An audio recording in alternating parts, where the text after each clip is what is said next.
I'm your host, Pablo Gonzalez.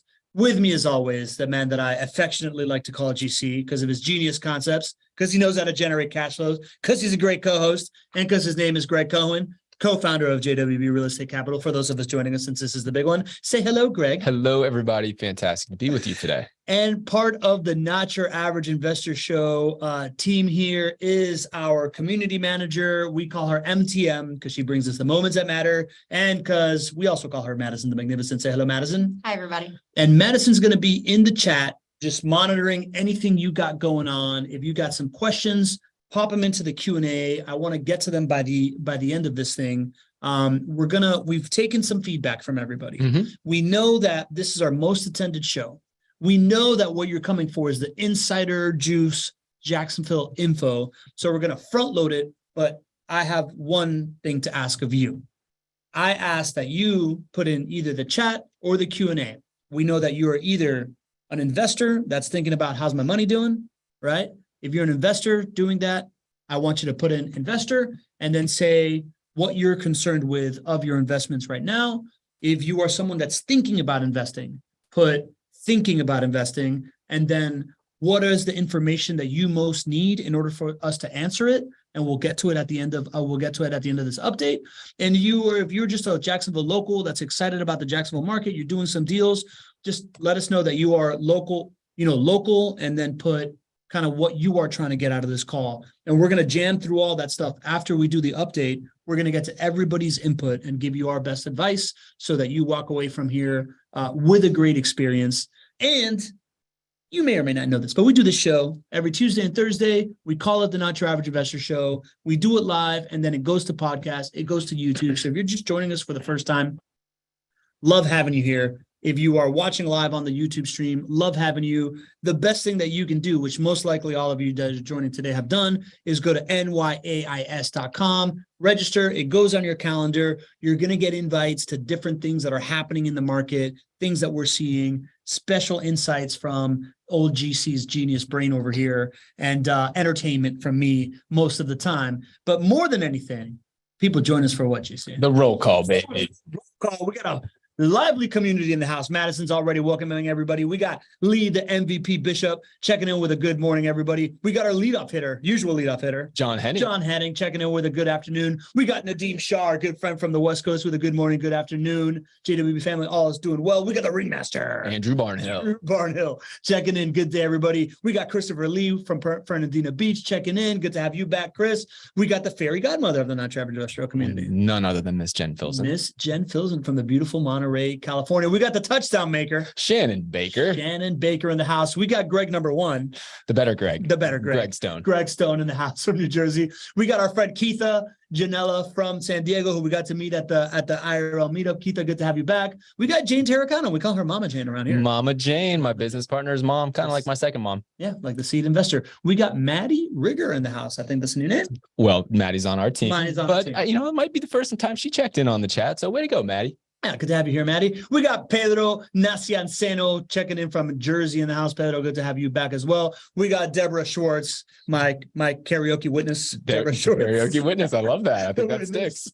Say good morning, everybody from the West Coast. We got our favorite name to pronounce, Aaron O'Neill. Into the lights. Love when Aaron O'Neill checks in. We got Mike McLeod.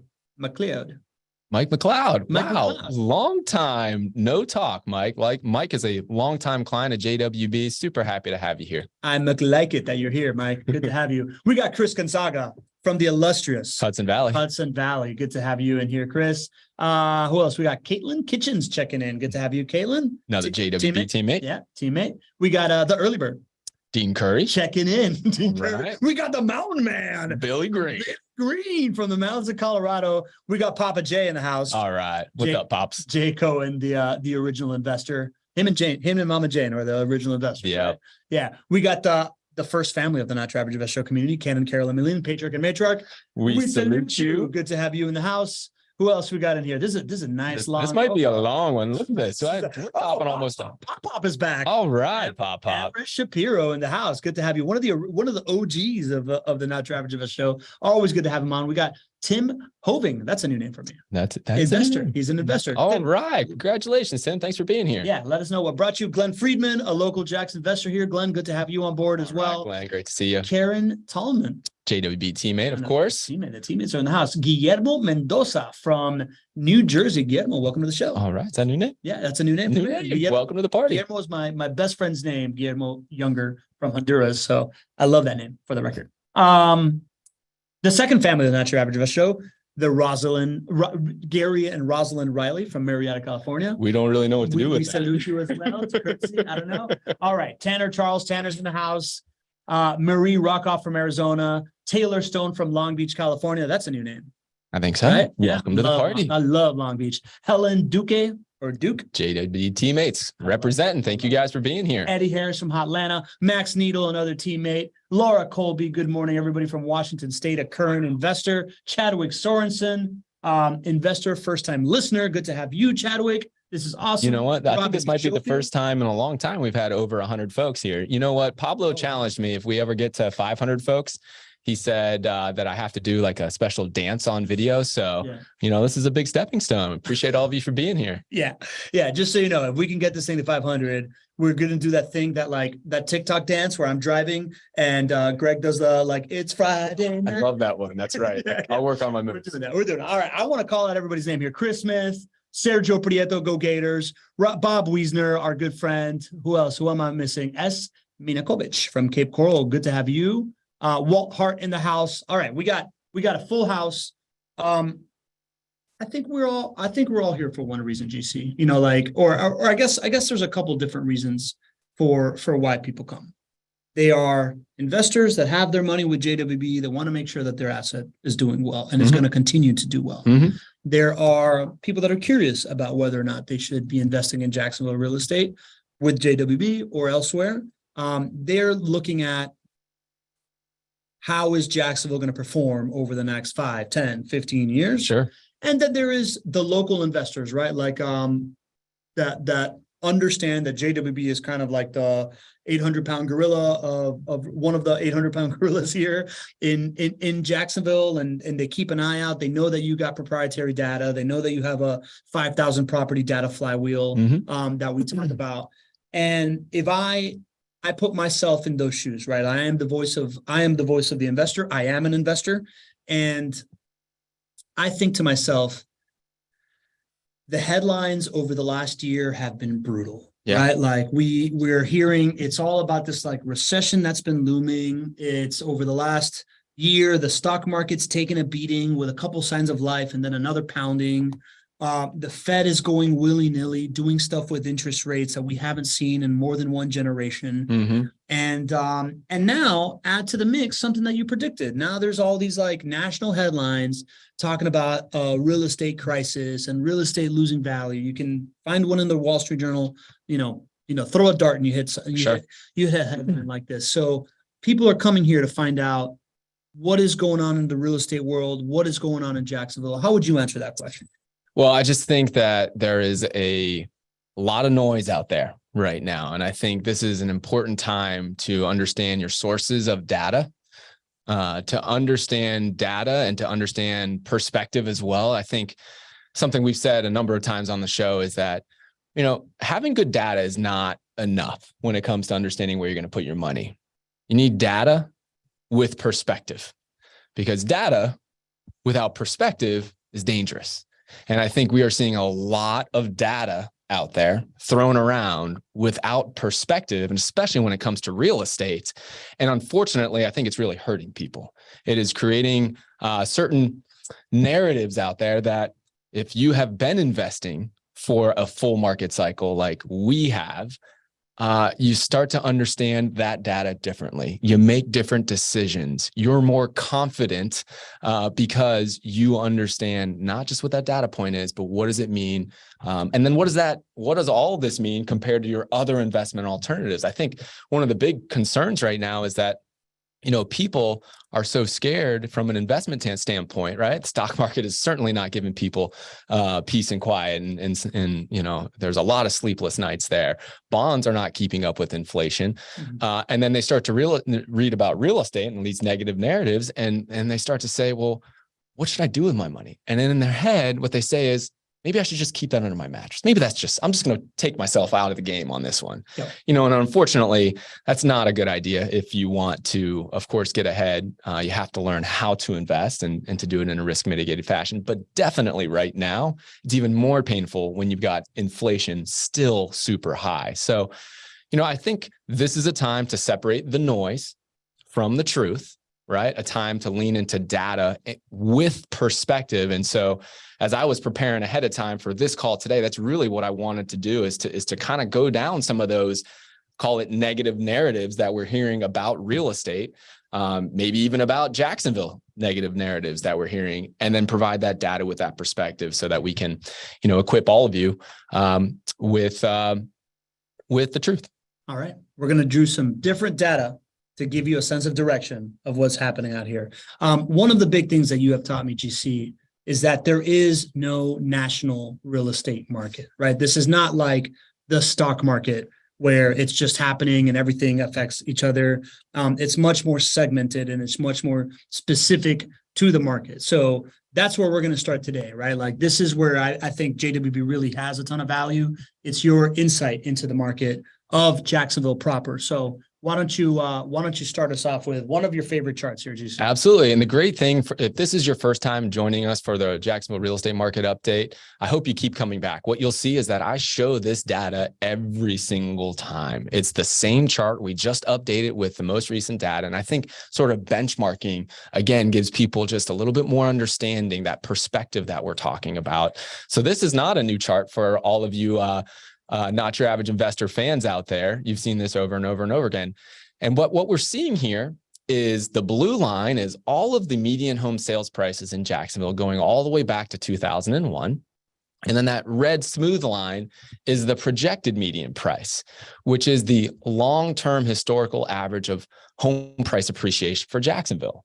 And so we're starting to, by using this chart, we're able to see what is pricing doing today versus what it should be doing if home values continue to grow at their historical rate.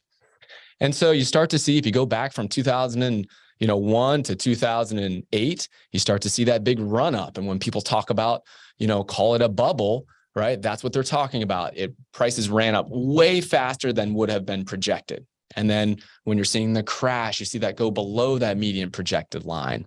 And then subsequently, you've seen that above average home price appreciation as we're getting now into 2023.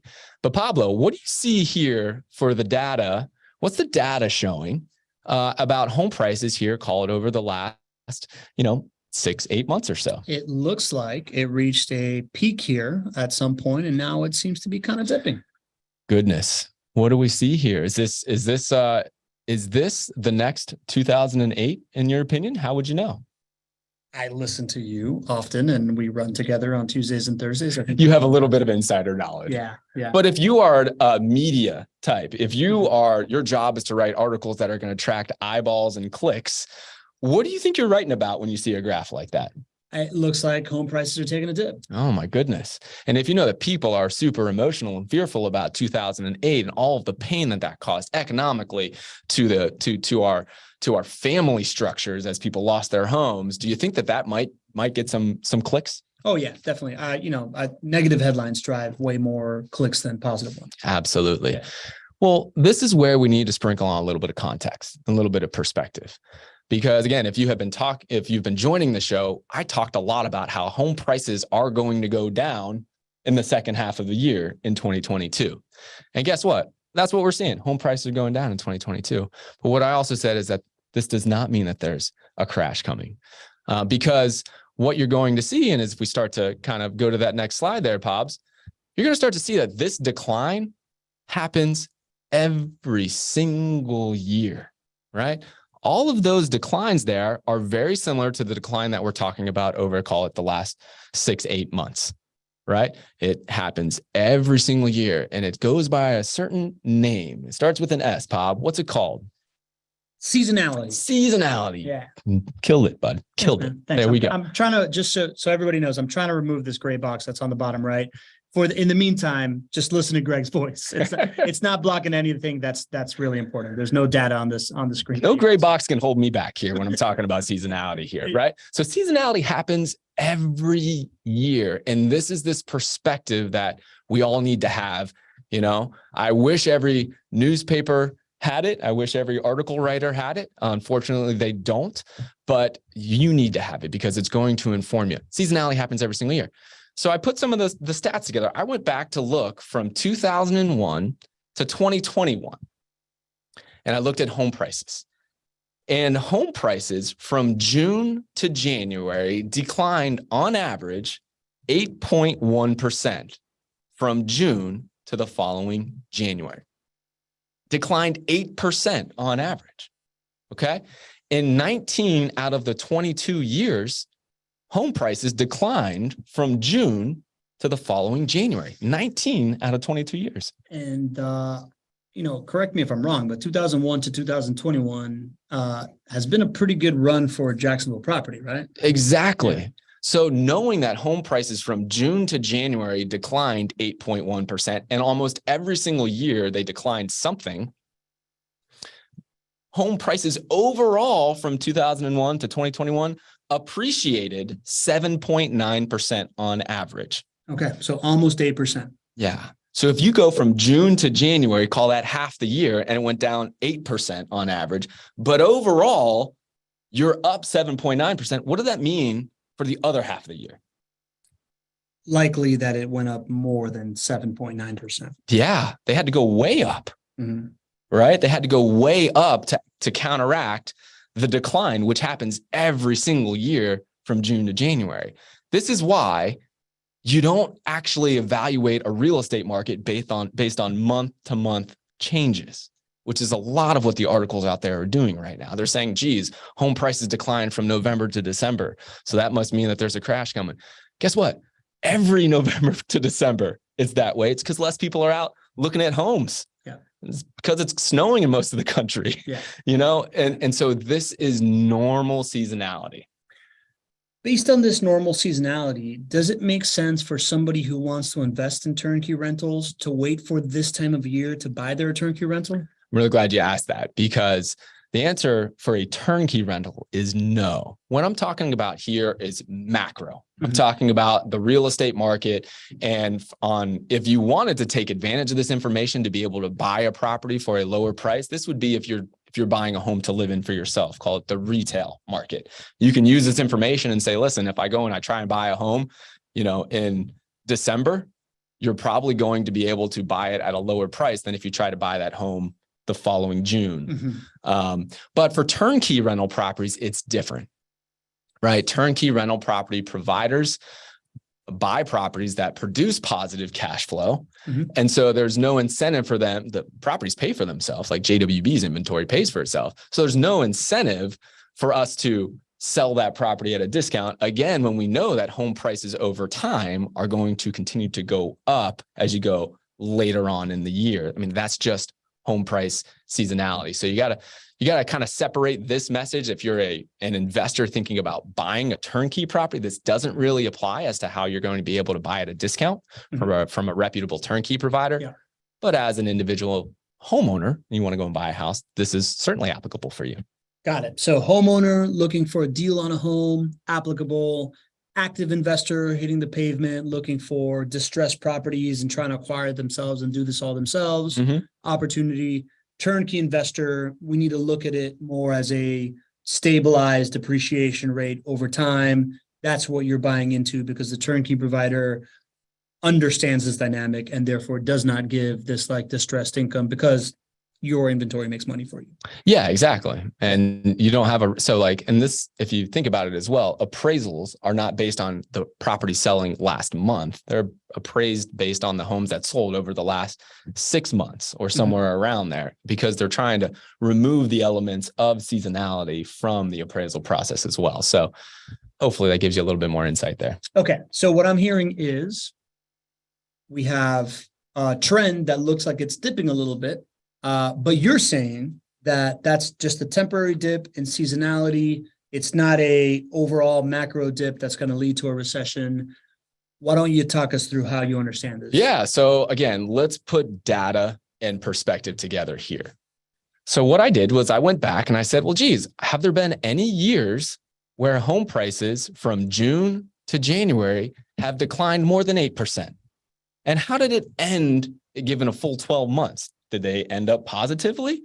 Guess what I found, Pops? I'm assuming you found something. Yeah. So I went back to 2013 to 2014, right? Here's the June median home sales price. Here's the following January median home sales price. There was a decline of 18% from June to the following January. Do you remember any articles or any talking heads in 2013, 2014 talking about the next crash coming? To be honest with you, GC, I was not paying attention to this stuff in 2013, 2014. Well, I'll tell you what else. None of these other article writers were either, because nobody was talking about that in 2013 and 2014, right? By the next June that happened, over a full 12 months, home prices had appreciated 4.3% in 2013 and 2014.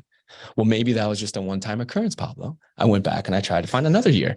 And the next year it happened as well. 2014 to 2015, we had a 13% decline from June to January. And by the end of that 12-month cycle, home prices went up 8.2%, almost double the normal home price appreciation rate. And then I think I threw in another example here. Yeah, from 2016 to 2017, right? We had a 12% decline of prices from June to January. And you can see here that over the 12 months, home prices not only made up that decline from seasonality, they appreciated 7.3% over a full year. So hopefully this data of home prices going down mixed with this perspective that home prices go down almost every single year from June to January helps you feel a little bit better about what's actually happening. Got it. All right. So that's the perspective. That's the different data that allows us to make better decisions. So how much did it decline in this season right now? Have you gotten into that yet? Yes. So then I went and said, okay, well, what happened from June to January? What are we experiencing right now? Jacksonville home prices have declined 9.1%. All right. 9.1%. Again, on average for the last 20 years, they declined a little over 8%. So the fact that we've declined 9.1%, very normal. We are experiencing normal seasonality in Jacksonville. This is exactly what we've been predicting. And this is why I have been saying this for over a year now, that there will not be a real estate market crash in Jacksonville like we had in 2008. And this data is showing that. It's ongoing and proving this thesis. It's interesting to be here right now in March of 2023. And I remember when you first kind of like started talking about this, I remember it was probably about like October 2022. And you're like, hey, man, we got to start talking about the fact that articles are going to start coming out about real estate crashing. Mm-hmm. And what's going to happen is seasonality. And you can go back to our shows during that time, and it's got you talking about that and starting to prep people, and then now seeing it all come full cycle and these numbers hitting right in line with what you're saying. It's amazing to see you say this a lot in real estate, the answers to the test. Yeah. Because the data allows you to, mm-hmm. right? Like, so it's really interesting to like watch it happen in real time. And now having been doing this for 3 years and seeing you over and over again, be able to peg this with mother of data flywheel, right? And using this data to do it, I just find it surreal, right? So like this idea that the other trend that I see is you generally start kind of like whispering it, like, hey man, I don't think there's going to be a crash or anything like that. What should I talk about? And I'm like, well, Gregg, you should just say that. Yeah. And then as the data matures, you're like, there's not going to be a real estate market crash, right? Like You get more and more empathetic as you say this stuff, as the data matures, which I think is another cycle too. If you've been watching the show for a while, or you're going to start like, watch how I'm obsessed with how you communicate. I think that's no secret. but like seeing that rhythm, I've now started to notice it's like, okay, this is a peek into the future, right? Like you start whispering something, then you start proving the data, and then you start like banging the table about it, and you can hear it on the microphone. Well, you've helped me with that. I mean, a long time ago, before we did the show, I just kind of like whispered this to myself and I didn't tell anybody. That's right. Or our team would whisper this, of course, and we would talk about it internally. You know, this platform and this show, I think, has brought the best out of our team, right? Because these are the things that how we make decisions with our own resources internally. And there's no difference between how we make decisions and how you can make decisions to put yourself up for financial gain. So, so I'm excited about it, right? And then the next thing that we should be talking about here is what's the next most important thing that we talk about on the show? You were just talking about the team and bringing the best out, and the mother of the flywheel, Tara Klein, is asking about, hey, have we talked about MOI yet? What a perfect segue there. Perfect segue. Awesome, Tara. Appreciate you. So months of inventory. Again, if you're new to the show here, months of inventory. You know, Pablo, thank you for saying those nice things about our team and about how we're able to kind of like peg what's going on in the future of real estate. You know, that's due to two things: due to the hard work of our team, right, and the experience, right, and putting this together. But also, this is an asset class that is much easier to understand what's going to happen in the future than other asset classes, right? Part of that is the lack of liquidity here in real estate, right? Saying that another way, everybody talks about how the stock market is so great because it's so liquid. Well, with liquidity means that you got super high highs and you got super low lows and things change often. One of the best things about real estate is that it is not super liquid, which helps us understand exactly what's going to happen, in the short run and in the long run. And one of the best metrics that we have at our disposal is called months of inventory. And what this does is it tracks the number of homes that are on the market, so the supply, and it also tracks the number of homes that sold the previous month. And what it tracks is how many months would it take to exhaust the current inventory on the market. And when we look over time, we're able to see a correlation between months of inventory, which in essence is just supply and demand, and home price appreciation. So we measure this every single month. And then we report on it here and often on the show. And what we've been able to say, especially 2 years ago, when I was whispering to you, hey, home prices are going to go up. Yeah. Why did I tell you home prices were going to go up? I remember COVID hits, everybody's freaking out because it's an unprecedented thing. And you're like, listen, man, the number one leading indicator to short-term home price appreciation or depreciation is months of inventory. It's this MOI figure that we talk about, and you started whispering about it March 2020. And then home prices went up 15 to 20% for the next 2 years because what MOI told us. So here's just some simple things to keep in mind here.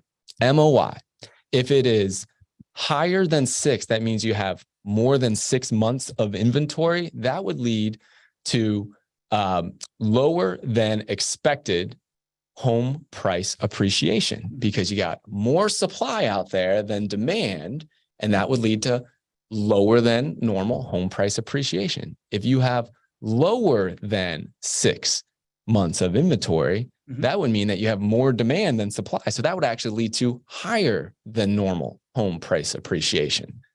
And the one caveat here is this is in normal markets. This is not the only thing that you need to pay attention to, right? Yeah, obviously we pay attention to a lot more than this, but I'll say the one caveat to this is that we have never had a Federal Reserve in my lifetime, and as long as I've been investing, we've never had a Federal Reserve taking a more aggressive stance on interest rates here. So normally this is the number one indicator. I'm going to say we have to take this within context of what the Fed is doing as well, because that can have a great effect on it. And quite honestly, how the Fed affects MOI, we're still all kind of figuring this out together because the Fed hasn't done what it's done to interest rates in 40 years. But keeping that to the side, this is a great indicator of what home prices are going to do. And so I thought I'd put some data behind it. Awesome. All right. So let's look at it. Let's get into it. I just want to call out anonymous attendee, just put a great list of concerns in the Q&A. We're going to hit every single one of those once we finish this update, kind of like to finish out this call. So if you got more concerns, you want us to hit deeper on certain topics, please put them in the Q&A. We're going to dive into all of it, and we'll do it as soon as we're done with the presentation. Fantastic. Appreciate all of your support and questions. That's what makes this thing super fun and super great for everybody. So, but I thought I'd give you the real data here as I do every single quarterly update. So months of inventory 2 years ago, to give you some perspective, we had about 3,500 homes on the market, 2,300 sales. That gets you to a MOI, months of inventory, about 1.5. Is that less than 6? That's less than 6. That is about the lowest that we have seen ever in Jacksonville. Yep. And that's why 2 years ago, I was saying home prices are going way up, and then they went up, 15 to 20%. 1 year ago, not much had changed. Inventory actually went down, right? Less than 3,000 houses on the market, about 2,300 sales, 1.3 months of inventory. What was I saying home prices were going to do last year? Go up. Go up. This is what I was looking at, right? And at that time, the Fed's interest rates, the Fed was saying we're going to keep interest rates low for the long, and they were going to continue to buy mortgage-backed securities and bonds and all this stuff. So that was a no-brainer that home prices were going up when you see all that happening. Now, let's look at what we got. We got 6,800 homes on the market, about 1,666 sales, 4.1 months of inventory. Pablo, you are not a real estate expert. What do you see when you see this data? I mean, I see an increasing months of inventory. Based on the last slide, I see that we're still not at the historical average. So I would assume that we would be increasing in home price appreciation higher than 4.6%, but not like gangbusters like it was in February 2022. Well, and that is good because you are part of the show, and then you saw the previous slide. Correct. All right. Yeah. Let's say that you're a reporter or an article writer. Yeah. I'd be like, this is trending in a bad direction. Yeah. Right. You'd say, geez, our inventory levels are, over twice what they were a year ago. This means we have way too much supply out there. 4 months of inventory. It was 1.3 a year ago. What's that? A 3X, increase to MOI. Market crash is coming. Right. Yeah. There's your title. There's your headline. There's your data that lacks perspective. Okay. Let's go into a little bit of perspective here. I went back and I looked at different points in time to see months of inventory at different levels and what was the home price appreciation over the next 12 months. December 2007, the highest MOI I have ever seen. This is when I started to invest in rental properties, by the way. So all of you who are worried about a worst case scenario, I've lived it. I still own those rental properties. They still outperformed Warren Buffett and the S&P 500. Even though the Great Recession happened, a little tidbit there. But 2007, 18 months of inventory. And then over the next 12 months, home prices in Jacksonville depreciated 10%. Is 18 over 6? 18 over 6 is 3. Well, is 18 more than 6? Oh, yeah, correct. We'll work on our routine here together. 18 is more than 6. And so you would expect lower than normal home price appreciation. The higher you get more than 6, the lower than normal home price appreciation. You might even see depreciation, which is what we saw when we got up to 18. June 2009, we still had 11 months of inventory and home prices dropped about 10% over the following 12 months. But then things started to change, right? October 2014, we had 4.9 months of inventory. October 2016, we had 3.9 months of inventory. And the home price appreciation over the next 12 months was 7 or 8%. Now we're at 4.1 months of inventory right now. That's right in the middle of those, actually closer to 2016. So a little bit of perspective. Let's keep going. Okay. Right. October of 2018, before the pandemic, before all of this, we were at 3.9 months of inventory, roughly what we're at right now. We didn't have depreciation. We had appreciation of 5.2%, higher than normal. March 2020, we were at 3.3 months of inventory. Okay, that was the pandemic, right? We were at 3.3 months of inventory, and we were all talking about how supply was so low, right? We had 12% home price appreciation. At that point, October 2021, you can see 1.4 months of inventory. So here's the thing. We're at 4.1 months of inventory in February 2023. I don't know exactly what home prices are going to do over the next 12 months. That has never been harder to predict than it is right now because of one reason, and that's the Fed.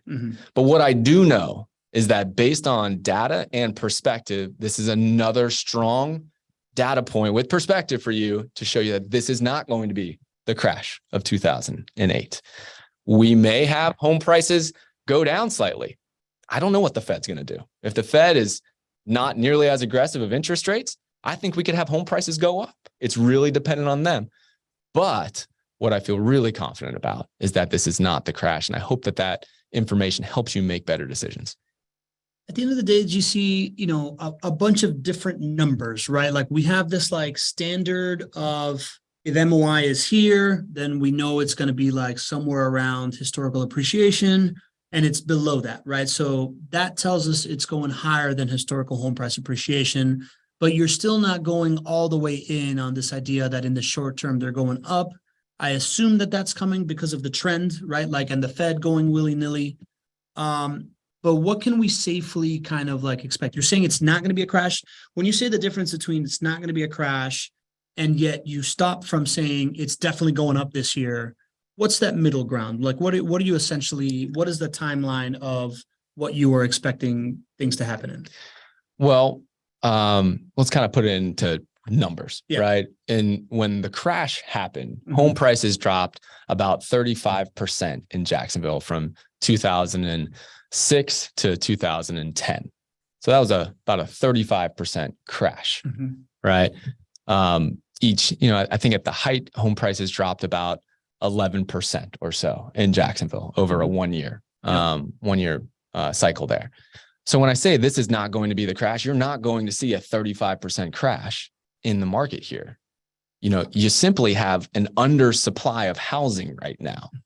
If it weren't for the Fed having to raise interest rates as much as they are because of inflation, absent of that, I'd be up here saying, hey, listen, I'm expecting normal growth for us next year.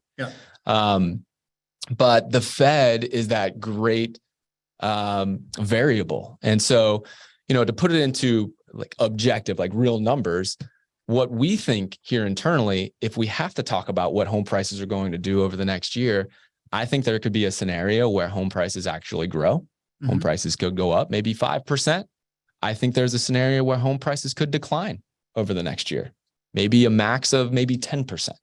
So when I'm talking about this not being the crash, I'm saying we're not getting anywhere close to a 35% drop over the next 3 to 4 years. In fact, no matter what home prices do this year, home prices are expected to be higher in 3 years from now. So that would be what the differentiation would be. So then the question becomes, if I have money right now that is sitting on the sidelines, let's say I got money in savings, and I'm wondering whether or not I should put it to work for me right now or keep it in a savings account. What do I need to think through there in kind of that timeline that you gave? Well, so now you're thinking of just either putting it on the sidelines, call it a savings account, you're not earning any interest on it, or putting it into action in rental properties or stocks or bonds or whatever.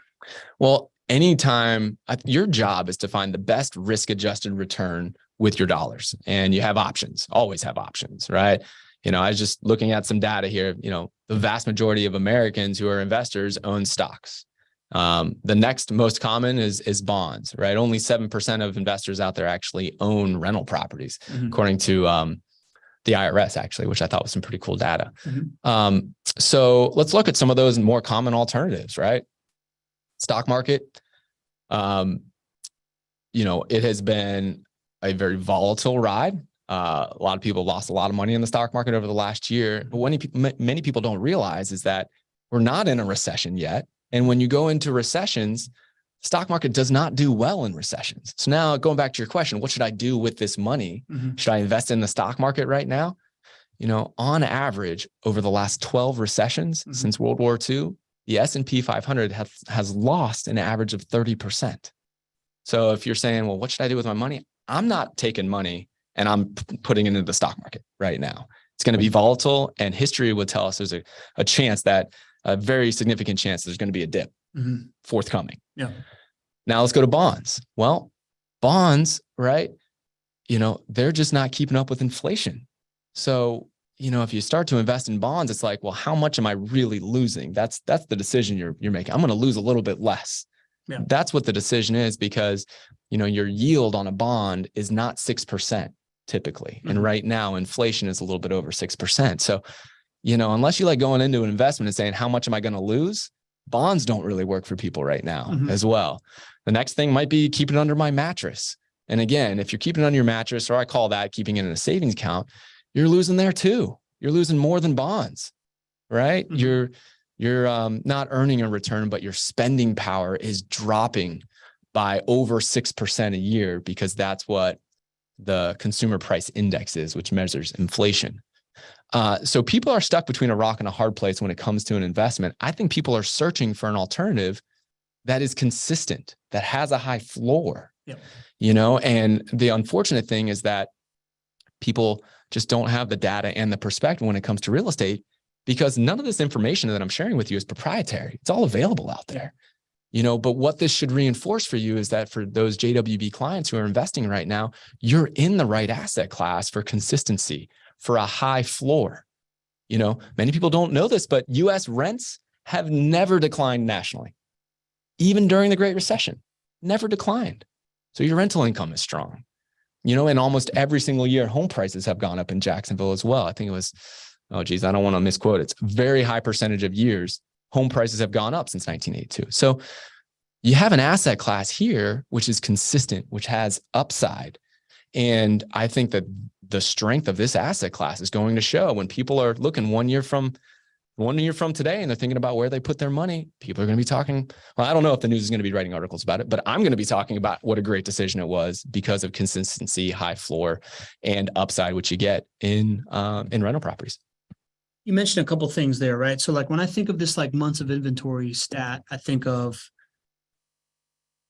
what's being built, what's available right now, and people moving to Jacksonville. It still feels from a tangible standpoint, people continue to move to Jacksonville, whether be it from South Florida, which is more expensive, and the other Florida markets that are more expensive, to this lesser expensive market that has as much or more economic opportunity and a bunch of great jobs. I have to assume that plays well for both home price appreciation and both for rents as well, right? Mm-hmm. Like I hear that's really hard to find a place to rent these days. It is. And you start to look at the projections of rent prices in Jacksonville, even though rents have gone up, 20-30% over the last, few years here in Jacksonville, which is unbelievably high. I've never seen rents go up that much in a short time period. We're still expecting rent price appreciation in 2023, 2024, 2025. The same challenges to affordability that interest rates are creating is pushing more demand to people renting. So if you are sitting on an asset like rental properties right now, you really are in a position of strength that most investors do not know. They just can't achieve that right now in the stock market and in bonds. When I hear you say it, I'm putting on my existing investor hat, right? Like I think of the idea that I took money out of the market at the beginning of 2022, put it in a rental property. I locked in the gains that I've had over the last 14 years and preserved that capital. And now that I'm in it, I'm also thinking, okay, I feel like rents are going to continue to go up. So my asset is going to be good. There is going to be low, not a lot of vacancy. I'm going to get rent escalators year after year. It's going to perform well. If I'm thinking about the prospective investor, I'm thinking, okay, well, I have a choice. I have a choice of choosing how much I'm going to lose, right? And how much I mitigate loss. Or do I choose, which is, not doing anything? I think you're just taking the inflation hit. Putting in bonds, you're saying I'm just going to take a little bit less of a hit. Or I can say, put it in stock market and go for the ride, baby. Like bet it all on black. Or you can say, I'm going to take this money and I'm going to put it in a cash flowing asset that's a rental property that's likely going to retain its value, very, very most likely going to be going up in the next 2 to 3 years. And in the meantime, the thing that keeps it going, which is that like rental demand and the cash flow that allows you to stay in it without suffering, is going to stay stable / go up. Mm-hmm. Okay. Mm-hmm. All right. Cool, man. So I think that's the, we got one good, I think we're going to hit all these questions here at the end, but I think there is one good one here to talk about. I had it highlighted. And I lost it. No big deal. Interest rates. No. You guys really showed up in the chat Yeah. today. And thank you all for being here. I think this is our highest attended show in a long, long time. So look at this. Here we go. Interest rates rising are intended to slow inflation, but wouldn't inflation increase both the value of homes as well as rental income, assuming wage increases? Yeah. So what we're talking about here from our friend, Not Your Average Guest, is that typically what we talk about real estate is a hedge against inflation. And so as inflation rises, typically your home prices rise and your rents rise, which over the long haul is absolutely the case. It's one of the 5 profit centers, one of the reasons to invest in rental properties. The thing about it right now is that when inflation rages so high, like it is right now, that the Fed has to step in and raise interest rates to a level and to a degree that they haven't done in 40 years since the last time we had raging inflation. What that can do is that can really shake the demand portion of home prices. And so, in normal times where the Fed is acting normally, your comment is exactly right. Home prices tend to go up with the rate of inflation, and rents do as well. Right now, because inflation is way too high, the Fed is stepping in and saying, we're willing to drive this country into a recession in order to get inflation down.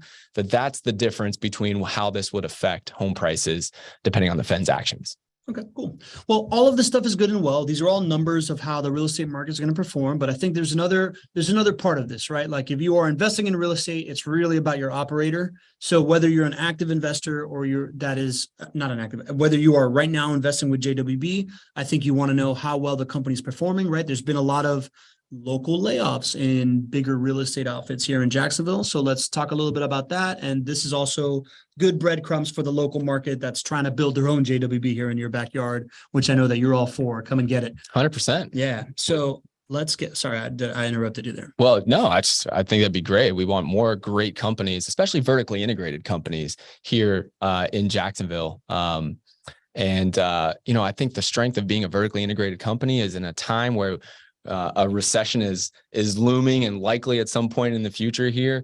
There is no talk at JWB about people losing their jobs, right? But in other real estate organizations and tech organizations, we've all heard the hundreds of thousands of layoffs that have been happening. That's a real thing. So I'm really, really happy. But I think our vertically integrated approach is going to show its strength more over the coming years as we most likely are dealing with a recession than even in the past couple of years. Yeah. Because we're going to be here. Our team is strong. Our team is not worried about losing their job. We're here to perform for you. And so we're going to start to see some of that in the company update. Cool. Let's check it out. So again, we're 2 months into the year here, and I just wanted to show you the stats that we have put up in the different departments within JWB. So properties purchased, new construction, completed renos, and property sales. A couple things to point out here. Let's talk about properties purchased, right? Pablo, we did the show a number of months ago and we revealed JWB's business plan. And in years past, we purchased 700 properties, 800 properties, even 900 properties a year. What do you see when you see 18 properties there? I see less properties purchased than in the past. Why do you think that is? On pace. Well, you have taught me that this is a factory, right? Like JWB's out here producing widgets that produce IRR. And thus far, you have spent a lot of time procuring the raw materials, which is the properties, and you've banked a lot of that already. So now you're more in the mode of like the materials in the factory and you're churning it out based on the actual demand that is happening right now. Yeah. We have put ourselves in a position of strength when it comes to, call it the raw materials, properties and land that we need to purchase in order to turn these into turnkey assets for you. We have over 3,000 lots in development that we haven't even developed yet. And so when we're sitting down every year and we're saying, okay, where do we need to pull the lever to take a big step forward? I'll tell you, buying properties right now is not high on that list for us.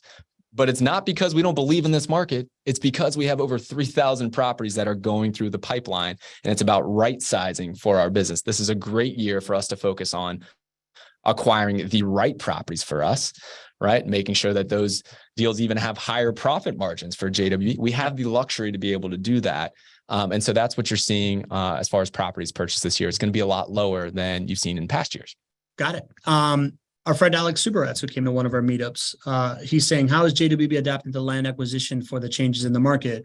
Basically, the answer is what you just said, right? Yeah. JWB has proactively adapted to these things by acquiring all this stuff and being in a position of strength right now as this stuff starts happening. Yeah. I mean, I would not want to be the other side of this, which is not having inventory and having to go and chase inventory in other markets or accept lower profit margins or things like that. So, yeah, so that's a little bit on the acquisition side. Cool.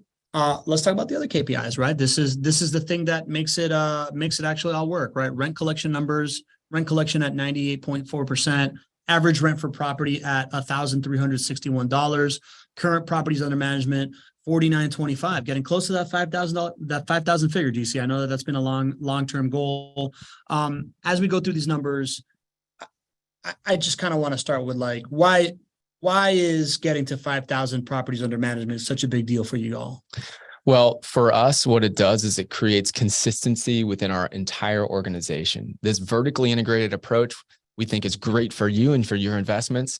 But at the core of it, it's great for JWB so that whatever market comes to us, whatever real estate market gets thrown at us, we can just pull a lever a little bit and adapt and thrive. And when you have about 5,000 properties under management, you have a significant source of revenue that comes in that's not dependent on home sales. And actually, as you go into a recession, property management companies and those that have, call it 5,000 properties under management, are in a position of strength. Because if people can't or don't think that they can sell their homes because of a recession, well, then they look to property managers, and it's typically easier to grow your properties under management. So this is what we call a counter-cyclical part of our business, which was a key strategy for us to do many years ago when we opened up our property management to accept, clients who did not buy properties from us. That decision was made like 2014, right? Yeah, I think it was a little bit later than 2014. I think it was 2016, 2017. 2016, 2017. 7 years in the making of getting into this counter-cyclical kind of activity, because you have the answers to the test. You eat your own dog food. To me, the other beauty of the properties under management piece is economies of scale, right? Like purchasing power, manpower in your neighborhoods that is able to like handle anything and be out there. I think that is the source of the data flywheel, right? Like if you have the more data points of something similar, the more compounding advantage you have based on data. And I feel like that critical number is huge. The other thing that really sticks out to me, because rent collection to me at 98.4%, that's what you've always had as long as I've been here. That's how it happened during COVID. During COVID.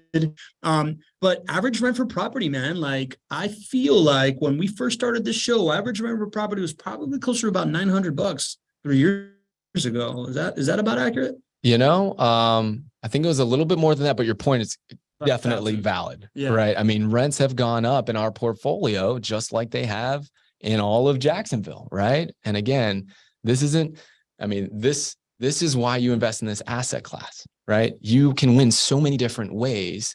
That's why we have these 5 profit centers. And so our clients that have been owning properties for a long time have not only seen home price appreciation, they've seen significant rent price appreciation. There you go. All right. So more KPIs here, right? Total houses rented through February 2023. This is new homes that you brought to the market and you put a tenant in, a resident in, 198.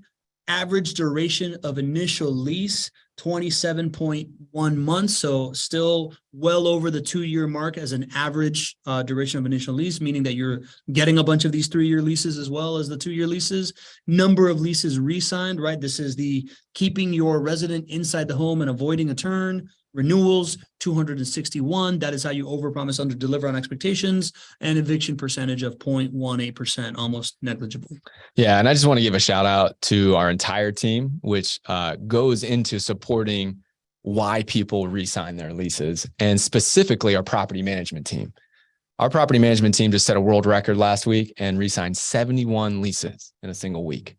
I mean, that's 71 properties, 71 clients, give it, that are having thousands of dollars that they do not have to spend when it comes to, lost rent or tenant placement fees or cost, right? These are the things that can make your experience great. If you work with a vertically integrated provider, who challenges themselves to set world records and re-sign dozens and dozens and even 71 leases in a single week. So that's the type of commitment we have to that. To me, as an investor, I'm looking at a tough economy where people are making tough housing choices. And I look at these numbers of performance. And this to me is my asset is doing fine, right? Is you guys have like a high performing machine that is able to get butts inside of rooms of houses. And if I'm thinking of this as, well, where do I put my money? Going forward, I think I want to put my money into something where I know that the fundamental piece, the idea of occupancy, like in rental properties, for it to perform, occupancy is the data point. Mm-hmm. In the stock market, for it to performing, profitability is the data point. Right. Right. Like, am I more certain that companies are going to be able to hit their profitability numbers in uncertain times versus people being able to get into these workforce homes during uncertain times? To me, these numbers are what tell me as an investor, yes, this is safe. This has a high floor and it has likely upside based on everything I'm hearing. Yep, absolutely. Okay, cool. I'm glad you agree with me. Makes me feel smart. All right. So the current inventory overview, right? So purchase prices are now somewhere between 180K to 280K. And that feels like it's significantly up from when we started the show. Definitely from a few years ago, for sure. And IRRs at 14% plus. That sounds incredibly attractive in a world where, people will do anything for 9%. Mm-hmm. Mix of renovations, new construction still on the market, right? So you can still get new construction. You can still get renos. Properties right now, you're only selling properties finished with the construction by date of close, mm-hmm. which is a change from last year where you could have had like a 6-month waiting period. At this point, you are going into a cash flowing asset because it's finished with construction. You're going to have a resident in there, and 67% of available inventory is already rented. What does that mean? Yeah, and I wanted to give everybody an overview for those who are thinking about adding to their portfolio now or really over the coming, months and quarter. What you may have not seen, but what we have been doing behind the scenes is building out a lot of inventory, making sure we have a runway for you all, and then working our very best to slowly increase that percentage of inventory that's rented at the time that you put it under contract. And so and this is a part of this experience that we want you to have, right? It's great if a home is rented when you put it under contract. It's okay if it's not. That's normal that it's not. But if we can, work this inventory through our process and have a high percentage of it being already rented, well, this is a great time for you to take advantage of that. This is what we've been working towards internally to improve the experience. And so that's kind of where we are right now. 2/3 of the available inventory is already rented, cash flow positive from day one. And again, a great way to walk into your next rental property. Cool. And we're about to get into the Q&A section of it. Great concerns in the chat. So Derek, anonymous attendee, Marie, Lee, Ken, we're going to get into your questions right now. Mike Foster, Chris Gonzaga. But I think we would be remiss not to talk about the incentive that's still in place for a limited time, $10,000 in incentives through the end of March. GC, you want to explain this stuff? Yeah. And this is really critical. We're getting into, it's already March 7th here, and this incentive is going to end on March 31st. This is the largest incentive package that we have ever offered at JWB. And many of you on the call here have taken advantage of it. And I think it's really something to pay attention to. When we talk about how we get to 14% plus IRRs, that's assuming you take advantage of these incentives. Mm-hmm. The IRRs would not be that high if this incentive was not there. This assumes that your interest rate is going to be at 5.5% around there. And that's because JWB uses this incentives to buy down your interest rate for you. So a much better time for you to be purchasing right now due to this incentive. And it's going away in a few weeks here. So it's about $10,000. The way that that's broken down is JWB is paying 2% of seller concessions, which comes out to about a $5,500 value of cash you just don't need to bring to the closing table. JWB covers that for you. JWB is waiving our first tenant placement fee, which is worth about $1,500. And then JWB is paying the first $3,000 of costs. You can call this a cash flow credit. Most of the time, clients are using this towards your maintenance costs. And so the first $3,000 of maintenance costs that come during your ownership, no expiration time on it, that first $3,000 is going to be on JWB's dime. A fantastic way to walk into your first or, maybe your third or fifth or 10th rental property with us. There you go. We landed this under an hour, man, without the Q&A. Good stuff. There you go. If this is your first time, right? We normally don't have 111 people on the call. We normally have between 50 to 60, right? So if this is your first time joining, this is what we do every week, right? For an hour, we go into data and insights and perspective and all the good things that you want. So we hope that you make a habit out of joining us here on Tuesdays and Thursdays. Just want to do that in case anybody needs to get off, but go to nyais.com. If you register for this call, I assume you're already registered for the other ones. Yes. So you're going to get some updates. You're going to know that, what the topic is. If it's worth your while, come on down. The more you come, the more you make friends with people in the chat. That's just kind of how it works. We got a real community here that is bolstered by some really, really savvy real estate investors that have made great relationships that continue on and offline. And, yeah, let's get into the Q&A, shall we? So first Q for your A by Chris Gonzaga from the illustrious Hudson Valley of New York. TPP form for appraiser, is that required for long-term rentals in Jacksonville? St. Johns County hit me up for this form for the first time this year. I feel like I should know what the TPP form is, but all I can think of is was that TP reports from TPS reports? TPS reports. Yeah, we're gonna need the TPP form. I feel like I should know that, Chris. I'm sorry. It's just not personal property. Chris is saying personal property. Personal property form. Chris, I don't know the answer to that question. Personal property. Tangible personal. I don't know the answer to that question, but this is a great time to make sure that everybody knows for questions that are specific to your portfolio, or if you're new and you want to start the journey of investing with JWB, reach out to our team. If you're a current client, you already have your portfolio manager, just fire them an email or pick up the phone, give them a call. I know we can help you with that, Chris. Because that's the beauty of the team. I don't know the answer, but I'm one phone call away, and so are you. There you go. Mike Foster has got a question. Do you have a similar 2006 to present trend chart specifically for JWB properties? I don't have one handy, but I can certainly put that together. You know what, Mike? This is part of the beauty of this show too.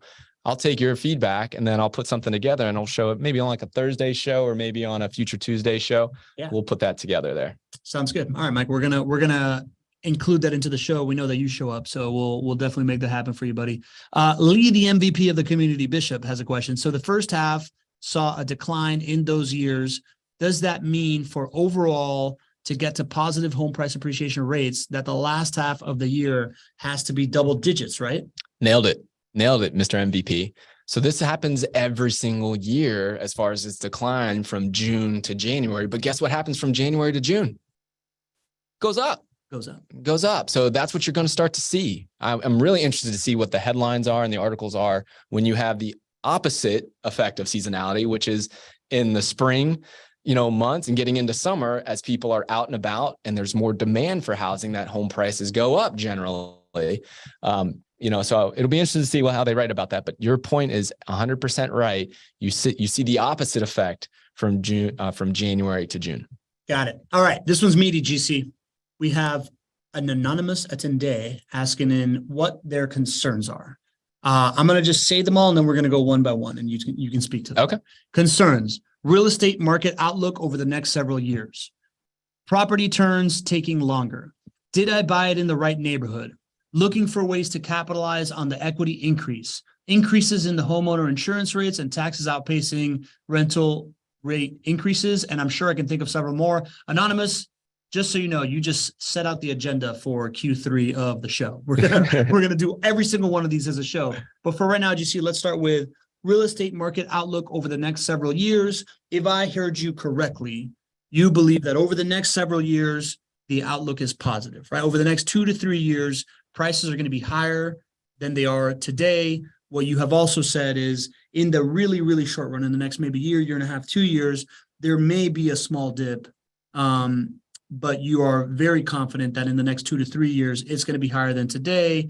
And on top of that, fairly confident that it's going to outperform other asset classes that you're looking at in the same short run. Yeah. And I'm not the only one who thinks that, call it over the next 3 years, that home prices are going to be higher than what they are today. I'm not the only one. You can go across the board to other experts. And, this undersupply that we face ourselves in is a driving force of why home prices are going to be more consistent than other asset classes, and why over time home prices are going to, go up. So what I would say is over the next 1 to 2 years, I don't know, because I don't know what the Fed's going to do. If the Fed was out of here, I'd take a much stronger stance on what home prices are going to do over the next 1 to 2 years. Yeah. I think that they're going to be a lot more consistent than other places that you're thinking about putting your money. And these are one of the only places that I see you having the chance to beat inflation over the next 1 to 2 years. But I think if we go a little bit farther than that, you shouldn't be investing in rental properties if you have a 1 or 2 year horizon. That's why I think short-term pricing, even though it tends to generate a lot of headlines and we talk about it here, it is the least most important part of this equation for you to invest in a rental property, because it's all about the long run, right? In the long run, this asset class wins because it has all 5 profit centers. In the short run, like if the Fed jacks up interest rates another 4 points over the next year, sure, that's going to bring home prices down. I mean, I don't expect that to happen. But over time, over a full market cycle, even if they did that, I would expect that home prices would revert back to their historical norms, which is the same thing that has happened given 10 to 20 year cycles all the way back from 1982. So I don't know exactly what home prices are going to do over the next year because of the Fed, but I also think it doesn't matter if you're investing for the right reasons in rental properties. Next concern, property turns taking longer. Well, property turns are taking longer because everything last year was not normal. A year ago, homes for rent and homes for sale were at all-time lows. Like anything you put on the market was rented pretty much that day. And so, it's all relative. You're 100% right that property turns are taking longer. But that's because they were artificially low. And we talked about that being, that way on the show. Very normal right now. This is normal. This is all built into your return expectations. We have maintenance and vacancy expectations that take historical norms for costs, not just what happened last year. So our evaluations are built to account for the fact that that property turns are longer than they were last year, but right about where they should be. Got it. Did I buy in the right neighborhood? Concern number 3. That's always a great concern. The right neighborhood is defined as those workforce housing neighborhoods. And the reason that you want to be there is because you want to buy in an area where there's low prices, high rents, and surrounded by jobs. So JWB, we have 4 core neighborhoods. Not sure if you're a current client or a prospective, probably sound like more of a prospective client, would certainly encourage you to jump on the phone with our team and we can talk through why we put you in those 4 neighborhoods, which is where I've been investing my own money since 2006. I know you don't like me saying this, GC. You nervous? Nah. No, you don't make me nervous anymore. But one of the things that I find fascinating about the economies of scales that you have reached, right? Like sharp real estate investors know to look for people that have better data than everybody else. And when they make a move, people pile on. Mm-hmm. Here in the Southeast, we've got a shopping center brand called Publix. Beloved, right? Amazing chicken fingers and subs. True. And sharp real estate investors know that, they're looking for where Publix is putting a store in, because they realize that Publix has better data than everybody else. And when Publix sets up a store, everybody knows that those property values are going to rise. I think people do that with Starbucks, Whole Foods, whatever.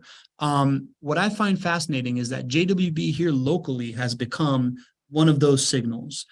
You hear it in the local networking rooms. Hey man, where's JWB going? Right? Like people talk to me like I know anything. And they're like, what are they doing? Where are they going next? They try to get that info because they know that where JWB is investing, it starts to become self-fulfilling prophecy to a certain extent. And I think that part of it, whether the, we showed on a recent show that JWB properties have appreciated like 70% more than the average property in Jacksonville. Whether that is because these guys are smarter than everybody else, or at some point people just started piling on to the self-fulfilling prophecy of it all, I think that's a real thing to talk about. You don't like to call yourself a market maker, but at some point you have to accept the fact that you are a market leader and you have better data than 99% of everybody else. So there is a little bit of this like effect that where you plant the flag, other people follow, and that is some risk mitigation. I mean, there's a reason why people want to invest with Warren Buffett, Yeah. Right. Warren Buffett is not a market maker, but Warren Buffett, it's the reason why Berkshire Hathaway is the most expensive stock in the world. Everybody wants to be a part of what Warren Buffett does. I'm certainly not going to say that we're at that level, but there's elements of that, right? Part of this, though, is because we have our own money in these same neighborhoods. We have a huge incentive to make these neighborhoods work. That's why we do so much more than just do great property management, right? We work with the city to make sure that zoning and streets and neighborhoods are built correctly so that, there's the right amenities for those in the neighborhoods. We work from a community service perspective. We volunteer in these neighborhoods. We build new homes. We give them away to veterans in our neighborhoods. We work with influential business leaders and social leaders in these neighborhoods to make sure that we are welcome here and that we are revitalizing these neighborhoods the right way. And so why do we do that? It's because we want to perform for you. But I think it's important for you to know that we have over 300 rental properties in those same neighborhoods. Mm-hmm. So we have a huge incentive. And that's one of the reasons why, our clients have seen 79% more home price appreciation. 79%. 79%. My bad. You're like, you got the point every single time. You're like 1 decimal point off. Yeah. I love you for it, dude. Yeah. But that's right. 79% more home price appreciation for JWB clients since 2013. It's a part of all of that together is a part of why this thing works. We have not your average guest. So if you checked in from your phone, answering to a text message, you automatically opt in as not your average guest, asking something. It sounds like it's about the incentive. If property is already rented when purchased, will the first tenant placement fee apply in 2 to 3 years when the property is turned? It's a great question. And at the core, you're asking, will you receive the tenant placement fee incentive, even if the home is already rented? Mm-hmm. And the answer is yes. For every home that we sell to you as a client, if it's rented right off the bat, you get charged a tenant placement fee under normal circumstances. If it's not rented right off the bat, it takes, 15 or 30 days to rent it, you would get charged that tenant placement fee at that point in time. So if you're able to purchase this home, put it under contract by the end of March, that initial tenant placement fee will be waived. Got it. All right. More concerns from anonymous attendee. One of the I think fourth concern, looking for ways to capitalize on the equity increase. How is that a concern? Looking for ways to capitalize on the equity increase. This is a great question. In fact, we just did a show on it last week, I believe, talking about ways to utilize the equity that you have built up as a tool to help you accomplish your financial goals. So JWB clients have significant equity in the homes that they own, especially those who have owned it for over 5 years. You're able to leverage that equity in ways to be able to acquire additional assets. You're able to acquire additional rental properties. You're able to do additional private lending. So, this is a concept I teach a lot, right? Equity is nice, but what most people do with equity is they just sit on it. And if you think about it, the fact that it's really hard to accomplish financial independence and your financial goals, equity is a tool. And it needs to be used in a smart way, in a risk mitigated way. But if you're just sitting on it, your return on equity is zero. There are ways for you to leverage that. And again, talk to my team, go back to a prior show. We just did one here. Keep showing up on the show, keep asking the questions. I'm happy to go more into that, but leveraging your equity is a huge opportunity for you.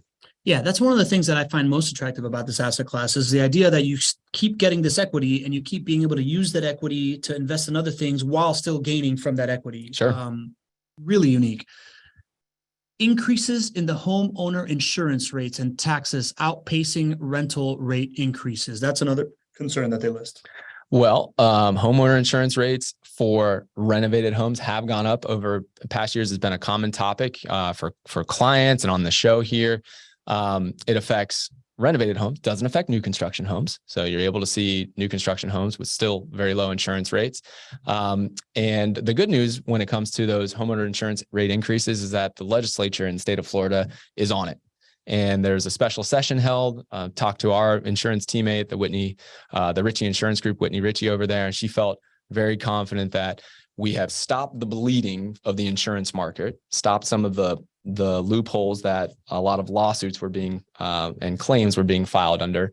And we expect that market to stabilize. And we hope that in the future, rates should come down for renovated homes. But to your point about rental rates going up, they've gone up significantly. So, I don't think that they have outpaced rental rates.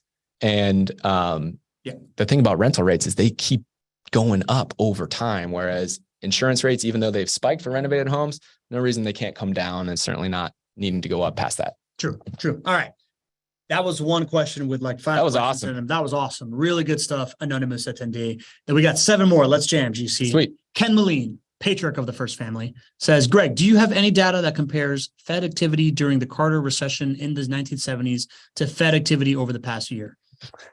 Yeah, I just, I don't know about the early 70s, but by the end of the 70s, the Fed increased interest rates at a similar pace here. I mean, even more, right? So the data that I know is that this interest rate increase by the Fed at from the middle to the end of 2022 was the fastest rise of increase of interest rates in 4 decades. And so that takes us to the end of the 70s, early 80s. And then interest rates went way higher than where we are in the end of the 70s, early 80s. So I can put some data behind it because I think that would be pretty cool to share. But the Fed back there, Paul Volcker, was not afraid to drive the country into a recession. He raised interest rates to get inflation under control. We're not expecting that level of inflation or that level of interest rate hike. But that is what a lot of people are looking at as a case study for what we had to do last time to get inflation under control. Okay, there you go. History GC. Anonymous attendee has another question. What is the most drastic MOI change you have seen in 1 quarter? Just making a note here for Ken, because I don't want to forget that. Yeah. The drastic MOI change you have seen in 1 quarter.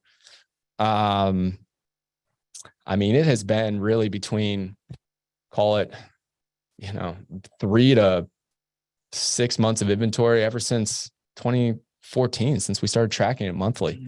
Yeah. It really hasn't changed in a month. It does have some seasonality to it, and then it dropped down to 1. It actually went below 1. I feel like those big drops that happened in like 2021, 2022 were pretty drastic in comparison to anything else I've seen. Yeah, definitely dropped, to a really low level. I can write that one down too and give you some real data on it. Cool. Am I thinking about this wrong in the sense that it is easier for MOI to spike down than up, right? Like, isn't there gonna be like a standard kind of like how much stuff is being built and how many, like a mass exodus to a city is less likely than a mass migration from stuff that we're seeing, or? Nope. No, that's what you've only seen. That's so what I've far. seen. Yeah. But think about this, right? People bought a ton of land, and a year ago, with interest rates being so low, builders, tens of billions of dollars were rushing into the space. You had Wall Street partnering with home builders for the first time, taking down land and building out houses. Yeah. You can have MOI increase a lot if your number of homes that are built, number of communities that are coming online, all hit at the same time. So it can go up, and it can also go down quickly, but it is mitigated. The supply side is mitigated by the demand side. So if you've got a lot of people moving to Jacksonville, and you got a whole bunch of houses that are built, then that would limit the drastic change of it. Okay. All right. Marie's got a question here. She's asking, is there an excess supply of rental properties in Jacksonville right now? The property that she closed on February 2nd is still not rented, and she obviously has some concerns. Marie, thanks so much for sharing that concern. There is not an excess supply of rental properties in Jacksonville. Now there's a little bit of seasonality when it comes to the rental market as well. This is something we've been doing for over a decade, so we know this happens. The best time to actually rent your home is what we're coming into, which is called tax season, because there's more money in the economy, especially renters get their tax returns back. They have a little bit more disposable income that helps. So that happens every single year. But no, nothing to be concerned about as far as an excess supply of rental properties. In fact, the opposite is still true. And that's one reason why we expect rent prices to rise in 2023. It's because we still don't have enough supply to satisfy the total demand for rental properties. All right. Lee Bishop has a comment here in the Q&A. When I bought my houses, they were about $155K. Now they are worth about $220K. Even if the price drops 10% in value, I am still ahead of the game as far as valuation. My rent is still goes up and the cost of the home stays steady. I'm in it for the long run. All right. Not a question, but. And MVB comment there. And, I think, the most important thing there is that no matter if the home price went up another 10%, or the home price went down 10%, I'm assuming the MVP would say the same thing.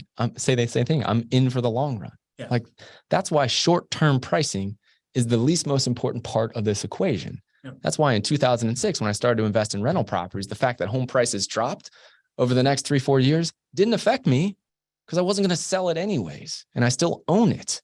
And so, if you do have a long-term outlook on this asset class, things like what the Fed are doing for interest rates right now for the assets that you already own, honestly, don't even matter over the long run. It's still going to get back to that normal historical home price appreciation rate.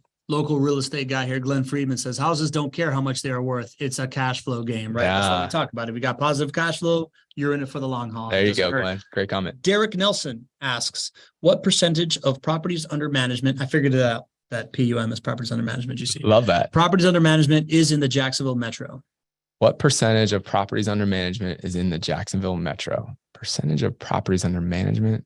I assume it's 100%. Like all your properties under management are in the Jacksonville Metro. Talking about art. Okay. I thought he was talking a little bit more macro there.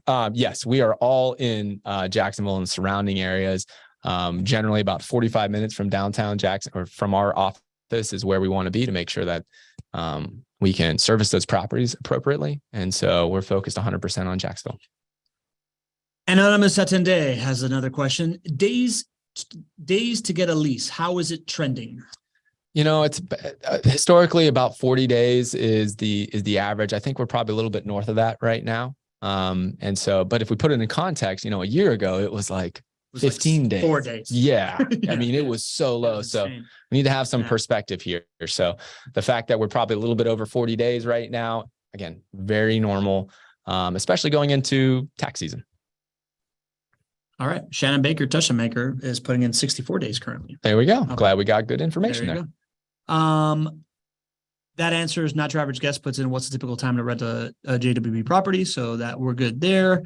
Lee Bishop with another one. Eviction number at 0.18% does not really say anything about the overall eviction process. Are there 100 tenants that are late paying and 0.18 are evicted? Can you go over that a little bit? Because that is not usually a topic on this platform.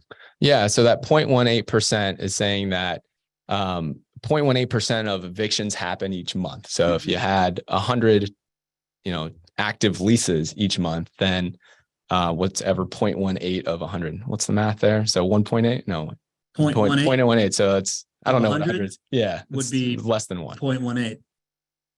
0.18? Yeah, there we go. That's it. There we go. Yeah. Oh man, I do math for a living, guys. There we go. So a lot less than 1. So that's just saying that if you only had 100 tenants, that's what that would be. That does not mean that that's the only late payers. There are other late payers that happen, and we work through that entire process to make sure that we get the payments on time. So that we bring them up to full payment and hopefully avoid that eviction process. And then sometimes we're not able to do that. And most property management companies give up and they say, well, we're just going to go forward with eviction. Even if we have to file the eviction, we keep working hard because about 50% of our evictions actually get paid back in full through a stipulation agreement, which is something else we can go in more detail. So not exactly just saying that there's 100 people that are late. There's more than that. I can guarantee you that, but that's where the hard work and the experience comes in of our team. There you go. Yeah. Percent means per 100. So Miguel Angel Sanudo, my friend from Spain, says, are you aware of the report of the Consumer Financial Protection Bureau, the Consumer Protection Bureau, and Realty Track about Florida cities that could be headed for a housing crisis based on percentage of mortgages that are between 30 to 90 plus days delinquent and homeowner and renter vacancy rents? Jax is the 5th city in Florida under foreseeable housing crisis, according to this. I would love to read that, Miguel Angel. I think it'd be great to, if you could send that or put that into the Facebook group, that would be awesome. But I can tell you that I am not worried about a foreclosure crisis.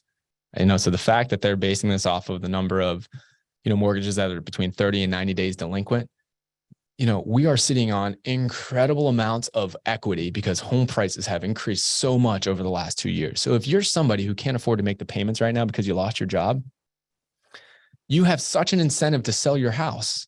Like, you can sell your house and make money before you get kicked out of it and then save your credit. And so I am not concerned about a foreclosure crisis at all. I think it'd be great for me to read that article because I can be more informed. But I'll tell you what, I'm not concerned about that at all. And I am not concerned about a housing crisis. Miguel Angel, I just put that in our list of articles to look up so we can do a Not Your Average Insights on it. Walt Hart has a question. Are there advantages to setting up an LLC prior to purchasing rental properties as opposed to privately purchasing / owning the properties? Walt, that's a great question. I would encourage you to reach out to our team because we can walk you through the pros and cons. Some clients do purchase properties in an LLC, and so we help you and connect you with the right people to set that up for you ahead of time. Other clients choose not to, and that's certainly okay as well. There's pros and cons to both. So just reach out to our team. Let's get a call set up and we can walk you through that process. Got it. And Not Your Average Guest with a final question here. Does it count as an eviction on your tracker if the renter enters an eviction stipulation after filing? Does it count as an eviction on your tracker if they enter a stipulation afterwards? I'm sorry, I didn't read the end of it there. If there enters a stipulation after the filing, what I'm reporting to you all are completed evictions. So if somebody has an eviction filed on them and then they pay it all off through the stipulation agreement, that would not factor into that 0.18%. So answer your question is it is factored in, and it's because I only show you the completed evictions. Got it. And then anonymous attendee is asking, can we have a show on LLC versus not in the future? I think the answer to that is we can definitely talk about it on the show. I don't know if that's a full show, right? Like, that's one of those things that we can talk through in about 10, 15 minutes. So anonymous, let us know what show of the week you come in, or if you come on a property of the week, we can spend a solid 5 to 10 minutes discussing it and go back and forth. Those are the Thursday shows, or Tuesday, Not Your Average Insights. You can bring it up and we can go deep in it. All right, GC, an hour, 26 minutes. We still have 76 people on the call. We have a world record of 111 folks that showed up today. Thanks, dude. Yeah, really, really awesome. Great questions from all of you. Let us know if this satisfied you. Did this scratch your itch of knowing what the Q1 Jacksonville market update looks like? Did it calm your anxieties? Did it give you the information that you need to make smart decisions? Let us know in the Facebook group. Shoot us an email. We love to get this feedback. Anything else that you that is bothering you, that is keeping you up at night, that is making you curious, please send us emails. I highly encourage you, please, please, please, if you've been here, go to Not Your Average Investor Show on your favorite podcast platform or YouTube and subscribe and leave us a review. That really, really helps us out on these days. If you like this, and keep coming back, we're going to keep bringing insights. One of our good friends, Tim Horvath, told us that he wasn't aware that we were talking about more than just rental properties on the show. And in the last couple of quarters, we've really opened up the umbrella to talk about macro trends and business investing and all these other things that people are really, really liking. So if this is your first time back in a while, I encourage you to start checking in on some of the stuff that we're doing, because it's way better than it was a year ago. Just saying. There we go. I just want to say thank you to you all. I mean, the simple fact that hundreds of you took time out of your day to spend with us to learn about this asset, whether you're already investing or whether you're just thinking about it, is incredible. We have an incredible community. If this is your first time joining us, for many of us, I hope you stick around. I just hear over and over again how this community is improving the lives of people that are a part of this community. And we have, call it 50 or 60 or 70 that show up every single week. And so I really hope that you all continue to show up, become, a friend to folks in this community, because we all have, open arms, and it's a really wonderful place to be. So thank you all. Thank you all for clients for being here. Thank you to the JWB team for being here as well and providing such great answers to the questions that I don't know. Thank you to Pablo for teaching me how to multiply times 100 and divide by 100. I don't know what's going on. Work in progress. Hope to see you on a future show. And just remember, whatever you're doing in this economy,